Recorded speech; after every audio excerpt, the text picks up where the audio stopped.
নমস্কার বন্ধুরা, মিমির সংসারে আরেকটি নতুন ভিডিওতে আপনাদের সকলকে স্বাগত জানাই। আর আপনাদেরকে জানিয়ে দিই আগাম সরস্বতী পুজোর অনেক অনেক শুভেচ্ছা। কে কেমন ঘুরছেন, কালকে কে কেমন ঘুরবেন তো অবশ্যই কমেন্ট করে জানাবেন।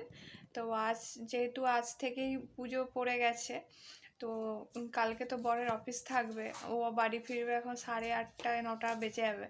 তো কাল তো বেরোতে পারবো না, তাই আজ সন্ধেবেলায় দুজনে একটুই কাছাকাছি পাড়াতে একটু ঠাকুর দেখতে যাচ্ছি। বেরিয়ে পড়েছি, রেডি হয়ে গেছি। কটা ঠাকুর দেখলাম, কি করলাম তো আপনাদের সাথে গিয়ে শেয়ার করছি।